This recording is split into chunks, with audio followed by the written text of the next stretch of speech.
نزدیک بینک ایک ایسا ادارہ ہے جو کلیتاً سود پر مبنی ہے۔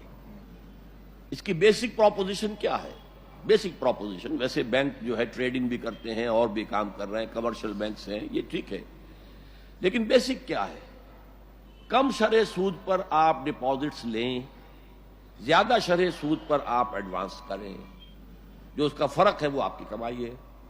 تو کلیتاً اس کا دار و مدار جو ہے وہ سود پر ہے۔ اس کی سروس جو ہے میرے نزدیک جائز نہیں ہے، اگرچہ ہمارا کوئی ادارہ سود سے پاک نہیں ہے، ہماری فضا میں سود ہے، پاکستان میں بھی یہی ہے معاملہ، کوئی فرق نہیں ہے۔ پوری دنیا میں جو معاشی نظام ہے اس کا تانا بانا جو ہے سود سے بنا ہوا ہے پوری دنیا میں، لیکن ایک ہے پرائمریلی سود ہی پر مبنی ادارہ، ایک وہ ہے کہ جس میں سیکنڈریلی سود انوالوڈ ہے۔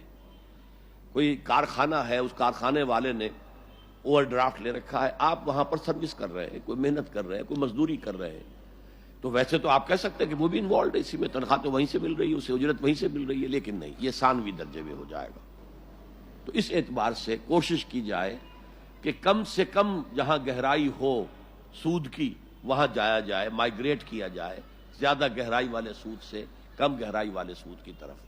بالکل پاک کوئی انسان نہیں ہو سکتا آج کے معاشرے میں جب تک کہ انقلاب آئے اور پورا کا پورا نظام نہ بدلے، تو صرف سود کو نکالنا ممکن نہیں۔